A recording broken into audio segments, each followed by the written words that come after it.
Hi guys, it's Crystal. Welcome back to my channel. Today I want to show you a little haul that I got in.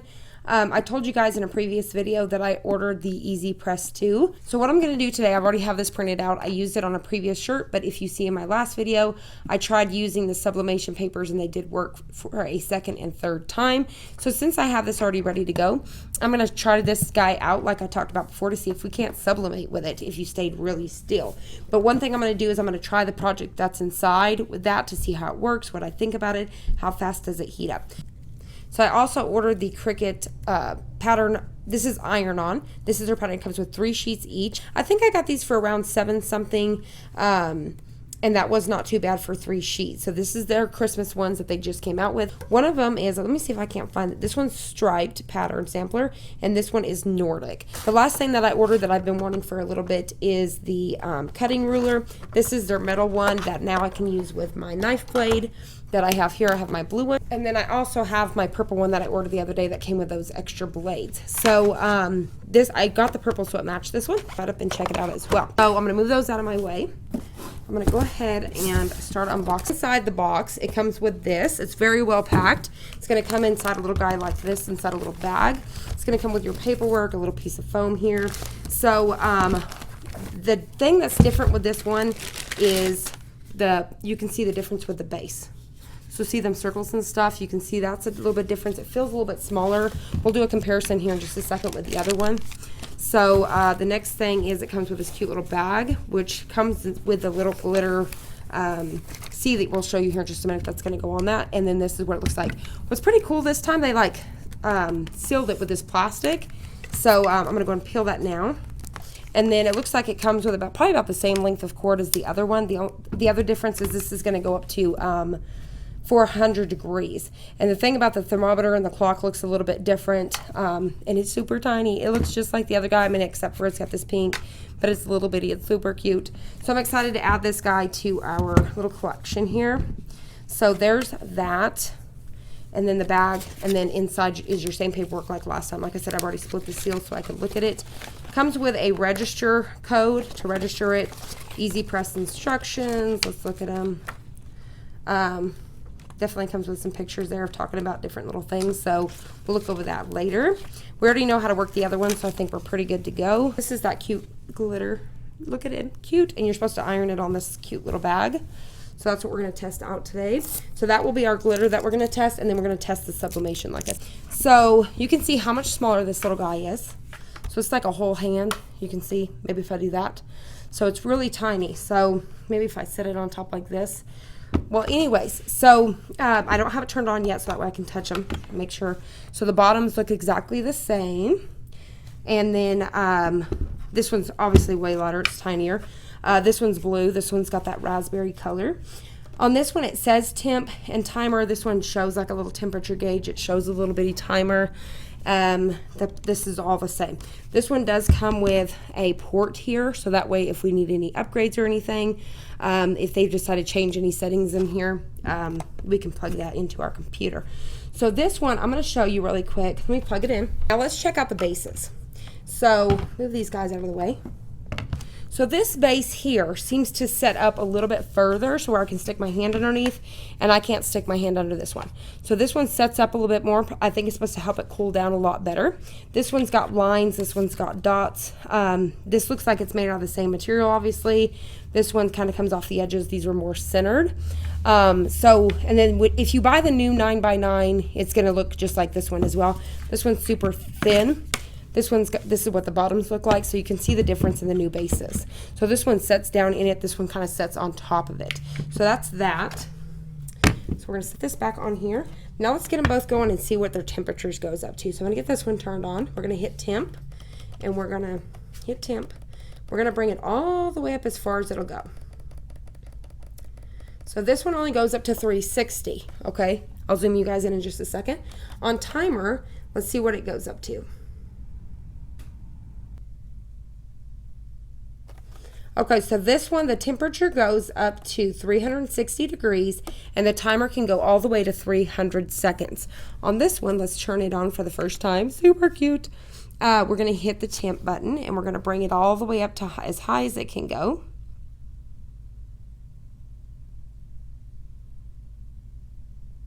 Okay, so this one goes all the way to 400. We're going to hit the timer.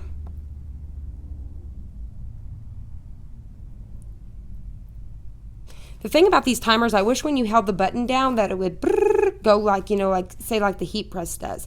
So this one does seem to be going a little bit faster on the seconds than this one did. This one took a long time to get the seconds there. But let's see, so far it seems like it's doing the same thing. And 300 seconds is quite a ways, because even sublimation, you only need 60 seconds. So I'm just getting it up there. Okay, so this one goes all the way to 300 seconds as well. So 400 degrees, 300 seconds, 360 degrees, 300 seconds. So we've got them both going. So this one is 360. I wish I would start them at the same time so we could see how high, but I can see obviously where they're at. This one's already at 225. This one's at 270.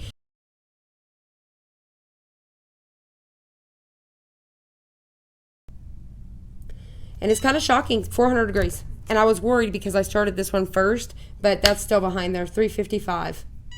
360. So this one, you've seen how it was behind and it was started first. So let's bring our temperature back down. Let's see how fast it drops. We can go ahead and shut this guy down because we're done with it. So I went back and looked. This little quick start thing, this is not going to tell you like the other one. But the quick start guide does give you the settings for this. So for the glitter, it's actually went down, I guess. So it's saying to set it for 290. Maybe because it's canvas. I'll have to look into this, guys. But I need to bring my temperature down again. It says to 290 for 30 seconds. So I'm glad I kind of peeked at this. So 290 for 30 seconds is what we're going to need. I'm going to scoot this guy out of our way. The timer needed to be 290 for 30 seconds. I'm going to double check that's it. So we're just waiting for that to come down and we'll get ready to go. In the meantime, what it's saying to do is we're going to have to put our little mat out, or our little bag here. I was waiting for this guy's temperature to come down. I went back and reread the book. And on page 10, it does tell you for the instructions, like the little temperature stuff, it tells you to go to Cricut.com. When you do that, you can either put stuff in individually, or it will tell you a quick guide. You can print these off. I know it's kind of hard to tell, but this is what they'll look like now. And mine took 3 pieces of paper. I don't really need this one. It tells you wash instructions and all that. But basically, you'll need the 2. You could laminate them or whatever. But that's just what they'll look like. So it's a little bit different. And it'll have like a little thing here that'll tell you now warm peel, gentle pressure, cold peel, firm pressure. So it's pretty cool. So it gives you a little bit more. So just in case you're wondering, there's that is.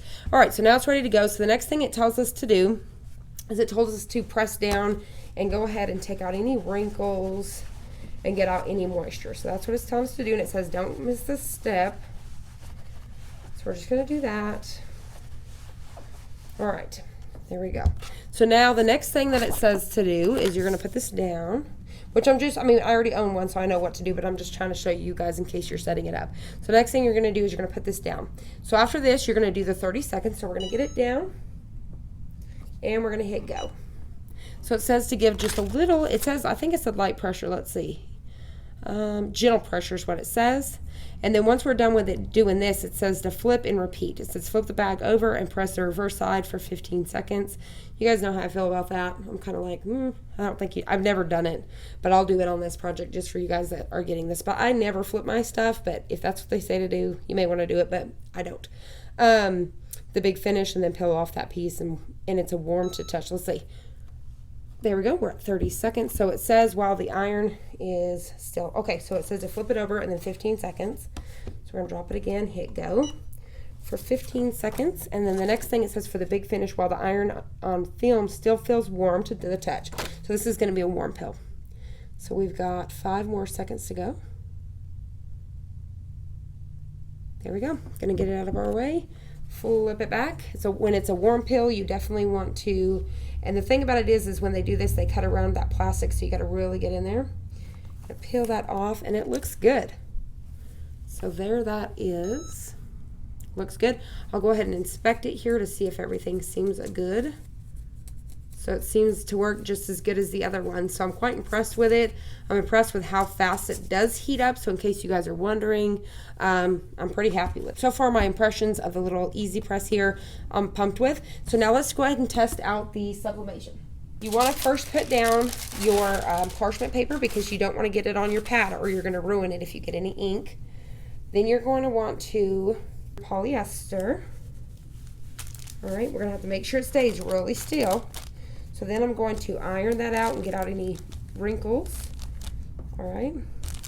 And the thing about this is I almost forgot, I need to bump this up to 385. Change our timer, you need 45 to 60 seconds. We're going to do 60 seconds to be safe. We're going to do a poly blend. I would do the 45 seconds. So then we're going to go ahead and get the one that I'm going to use today is the same one that I used the other day, since I showed that you can reuse these. And the next thing that you're going to, and you can see how fast it's jumping up there, so I don't have to wait hardly any time. So I can go ahead and start getting this ready. You'd want to get this where it's going. The next crucial step with the Easypress is you're going to want to use heat press tape when it comes with the Easypress. It's just going to make sure that your stuff stays in place. This is what heat resistant tape looks like. You want to make sure you use heat resistant. Do not try to use regular tape at home. And then I'll have this link down below. Amazon, you get two little things of it, and it'll last you forever. So get it where you want it to be and go ahead and tape it down. This is just going to ensure and hold this in place. Now this one is 7 inches long, so I don't know if I'm going to cover the whole kit and caboodle. I hope I can, but I may not be able to cover the whole thing. So I'm going to try to attempt that. And if it don't, it won't be the Easypress's fault. That'll be mine. All right, so you're going to want to make sure that that's taped down just like that. Then you have to cover it with the Teflon sheet. You do not want this ink to get on that. All right, then we're going to go ahead and get it down on here. Make sure we're covering everything, and you don't want to move it.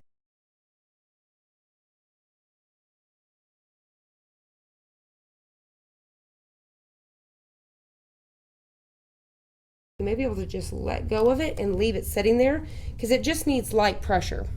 So we'll just leave it there and see if that don't work.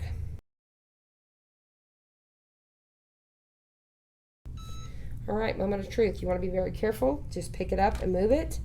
Carefully move our parchment paper. And then when you do this, you want to move it quickly. The thing about the moving, if this image moves, it's going to give a ghosting effect, and it's going to look like the ink kind of slipped. So you don't want that. So then I'm going to go ahead and grab my paper here and remove it quickly.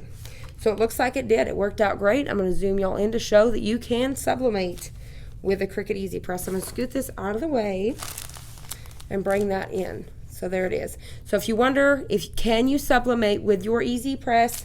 Yes, you can. I'm going to go ahead and save these guys for the next video because I'm going to be doing a video very quickly. It'll probably be tomorrow's video or the day after. So we'll just wait to undo them there so this video is not too long.